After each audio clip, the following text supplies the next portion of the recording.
Здраво, здраво. Сега ќе имаме еден краток разговор на гостинот на последново издание на неми класичен филм, Јурај Кукоч, кој што доаѓа во име на Хрватскиот архив во рамки како вам се зове, извинете? Хрватска кинотека. Хрватска кинотека, али е у оквиру Хрватскog архива. државnog архива.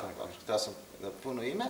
Ќе поразговараме неколку прашања, што имаме чест сепак да не биде некој од релативно блиска земја, но сепак доволно далечна за да можеме некои работи да споредиме. Здраво, Јуреја, како сте? Добро сум, како си ти? Па, добри сме, ево, се каже, крај лета више, приближава се. Кажете ми прво, ви сте први пut u Skopju ili? Ne, treći put. Treći put? Da, već sam bio jedan put kad su to organizirali Balkan Memories, jedan arhivistički kongres, i onda sam bio tu dok smo predstavljali ciklus Rajka Grlića, hrvatskog redatelja jednoga, i evo sad sam tu treći put. Da, super. Inače, Rajko Grlić je bio prošlog leta da promovira svoju knjigu koja se prevela na makedonskom. O tim scenarijama koji su oni bili realizirani, oni radili knjigu i bila je promocija u... Odlično, da, super. To je, mislim, odlična knjiga. Ovako sada, prvo za početak htio sam malo više, što smo započeli o Hrvatskoj kinoteki, jer u prošlom razgovoru sa Elif iz AI Film muzeja iz Holandije, baš smo to razgovarali, to je meni kao filmski reditelj bilo fascinantno da postoje filmovi, toliko je bila produkcija tih starih filmova, da je u suštini detektivski rad da možeš da otkriješ ko je tačno film radio i slično. Koliko otprilike filmova ima Hrvatska kinoteka? Pa recimo da imamo sigurno više od 2000 domaćih naslova, a imamo puno i stranih naslova jer postoji zakon još u 70. godina da se distributer mora kopiju svakog filma stranog koji distribuira Hrvatskoj prijatelj kinoteci. Ali naravno nama je najbitnije da se čuva domaći film i tu stvarno čuvamo od prvih sačuvanih snimaka Hrvatske, to je bilo već nekoliko godina nakon što je izumljen kinematograf, su snimljeni snimci Austro-Ugarske mornarice u Puli Šibeniku, koji su pronađeni prije 15 godina u fundaciji Lumière, jer je to njihov film, pa sve do današnjih dana. Evo, čuvamo, možemo reći da smo mi centar za čuvanje hrvatske filmske baštine. Jer si vama neki put može desiti da otkrijete neki nitrat ili neki takvu staru traku koju ne znate šta je i morate da posvetite malo vremena da izdetektujete šta je tačno... Pa ne toliko puno, Elif je rekla da se njima to događa svaki tjedan. Da.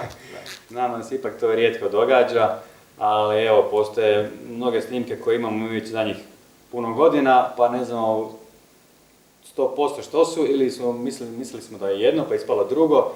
Tako da evo, recimo je bila prije nego što su otkriveni ovi filmovi koje sam spomenuo Austro-Ugarske mornarice, smatrano je da je najraniji snimak sačuvani Hrvatske Šibenska luka iz 1904. godine.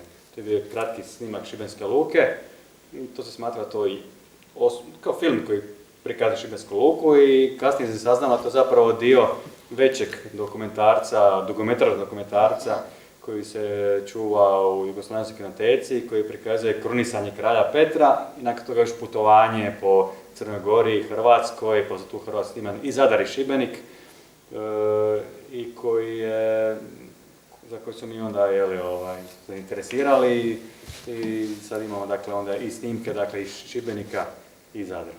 Da, znači najstariji sačuvani hrvatski film je 1903. sada, tako? Pa nije to hrvatski film, to zapravo to je engleski film koji je snimao William Mothershaw, snimatelj, snima taj film, ali recimo prvi filmovi koji je snimljen na području Hrvatske, dakle to su ovi koji sam rekao iz 1898. čini mi se, koji prikazuje Austro-Ugarsku mornaricu u Puli Šibenik, to su najraniji snimci. A što se tiče najranijih snimaka koje neki Hrvat napravio, pa to su bili u Zagrebu, su to bili snimci od Josipa Hale, koji je zagrebački, ajmo reći, filmski pionir, koji je, pretpostavljam, prvi Hrvat u Zagrebu koji je snimao, a u Splitu je bio Josip Karaman, on je bio splitski pionir koji tamo prvi nabavio kameru i snimao je dakle, kadar Splita sačuvan i prikazio u svojem kinu koji on imao, Kino Karaman, koji još uvijek danas postoji zaštićeno kulturno dobro i zove se Kino Karaman po njemu. Dobro, to nisam znao. Od kada postoji Hrvatska kinoteka oficijalno? Od 1979. godine, godinu nakon mojeg rođenja, Da. je nastala i da, njen osnivač je pokojni Mato Kukuljica koji je već, on je 30 godina bio direktor kinoteke i u to vrijeme se to skupio sa taj fond, većina tog fonda koji danas posjedujemo se skupio u njegovo vrijeme. Što se tiče ove kinoteke, htio sam čisto, mislim da smo i prethodno napomenuli, začinili kao razgovor, šta se tiče kako uloge kinoteke kao prostora, ne samo kao fizičkog za prikazivanje filmova, nego kao neki prostor gdje se može isto diskutirati o filmovima.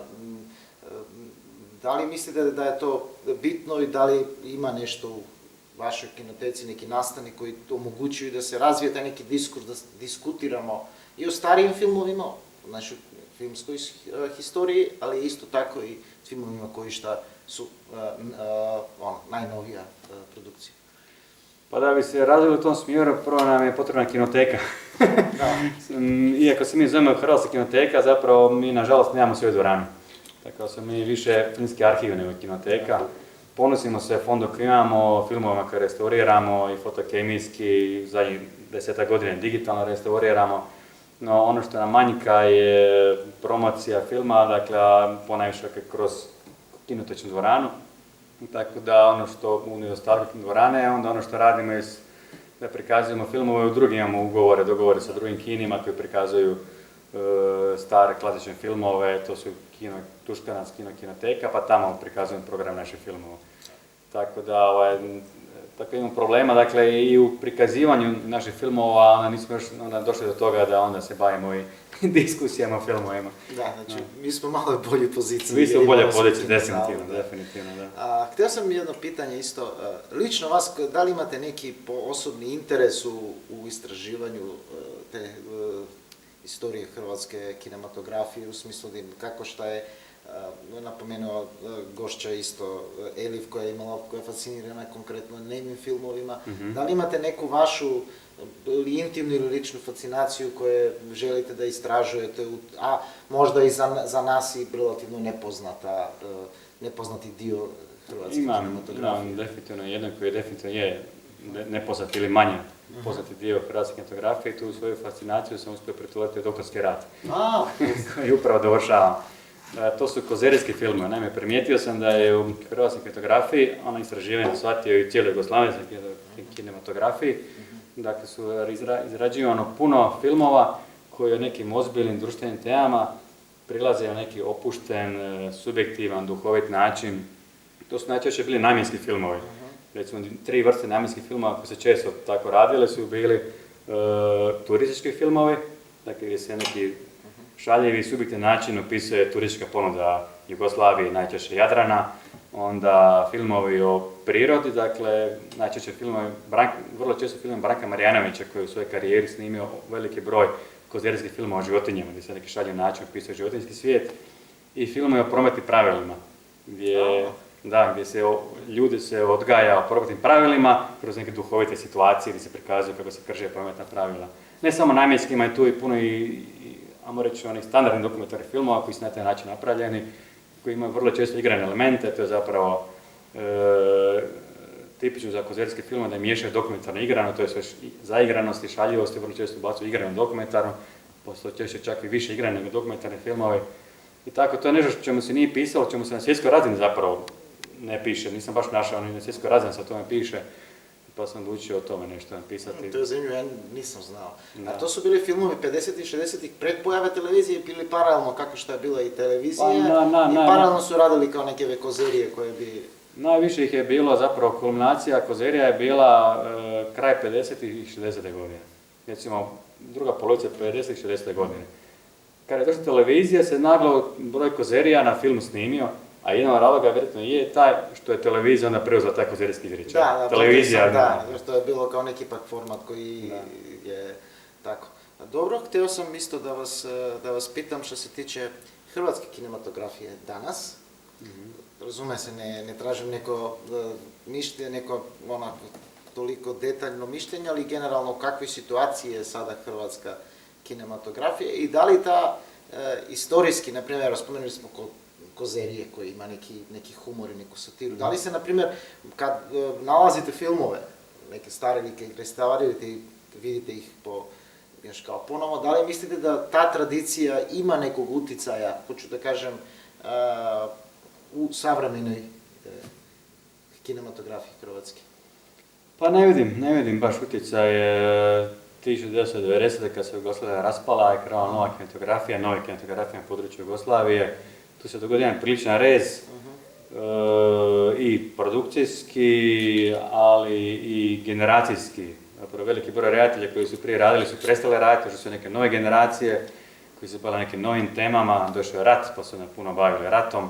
Naravno da se pritom nisu inspirirali partizanskim filmovima, zapravo su radili filme drugačije, ajmo reći, ideološke, na drugačijoj ideološkoj strani.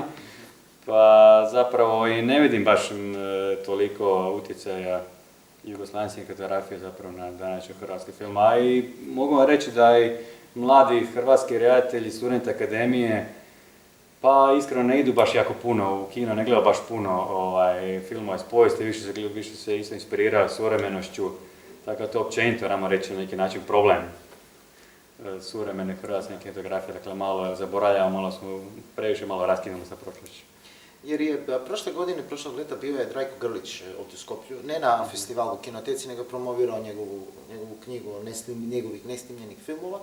I on je tamo imao jedno interesno viđenje sadašnje, ne samo hrvatske, nego generalno i regionalne evropske kinematografije, kad je usporedio sa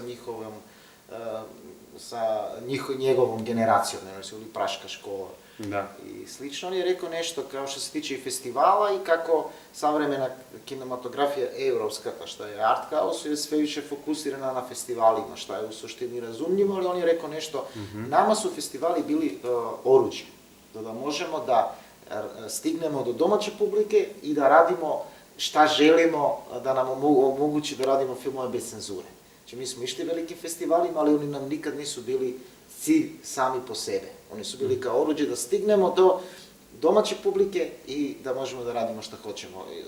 Njegov stav je da sada savremena kinematografija, ne samo hrvatska, nego i, ja bih rekao, i evropska, radu filmove za festivale, filmove koje znaju da će možda da prođe šta se traži s festivalima i da se gubi neka autentičnost filma. Mislim, to je bio njegov stav kao od nekih starijih koji je, možda ipak on ima nekog, kako da kažem, bijasa, ali evo, ja lično kako isto reditelj, možda ima neka istina u tom. Pa možda ima, pa sigurno ima redatelja koji će raditi neki film, raditi to što znaju da će takav tip filma proći na festivalu, a ima vjerojatno i redatelja koji će napraviti takav tip filma, znači on proći općenito u svijetu, recimo sa nekim egzotičnim balkanskim temama, možemo reći. Ali ipak ne mislim da ih baš toliko puno, a mislim da ipak, vjerujem da većina redatelja ipak radi ono šta želi, pogotovo u našoj kinematografiji europskoj koja nije komercijalna. To je bila piše natakmica da čovjeka zamisli, razumije se, nije crno-belo, ali je kao bilo ono zanimljivo razmišljanje. Htio sam sad isto da vas, imam još samo dva pitanja. Što se tiče programe selekcije koje vi kao Hrvatska kinoteka prezentirate na ovom festivalu, ima tri dana koji to su izbor kratkih igranih, kratkih dokumentarnih i Oktavijana Miletića. Ja mogu samo napomenuti, sad ne znam da li je, valjda su mlađi iz Makedonije upoznati da jedini Oskar koji je bivša Jugoslavija dobila, bio je Oskar za kratki animirani film koji je dobio Dušan Vukotić, koji je najeminentniji predstavnik zagrebačke škole animirane crtanog filma. Meni lično zanima da li ta škola, da li se ta tradicija animiranog filma, da li se produžava, da li se još rade. Znam da sada generalno u svijetu ima eksplozija animiranog filma zbog produkcijski, što se sad je puno lakše raditi, ali da li još opstoji? Ja znam u nekom razgovoru da postoji škola animacije, koja je u okviru akademije, likovne akademije, Da. filmske. Sad, da li se još produciraju? Da. Samo da kažem da je i Surogat bio ne samo jedini jugoslavenski, nego je to bio i prvi neamerički animirani film koji je osvojio Oscara. I potom je To nisam znao isto, to je ipak, znači Da. bila velika čast. Da, ali zapravo smiješno je da zvalo se Zagrebačka škola animiranog filma ili crtanog filma, a nije bila, tu zapravo nije postojala konkretna škola. Bili su anegdote zapravo i o nekim stranim studentima koji su dolazili u Zagreb i su htjeli studirati na Zagrebačkoj školi animiranog filma, a onda kad su došli shvatili da ta škola zapravo ne postoji. Da. A danas stvarno imamo školu, a nemamo Zagrebačku školu animiranog filma.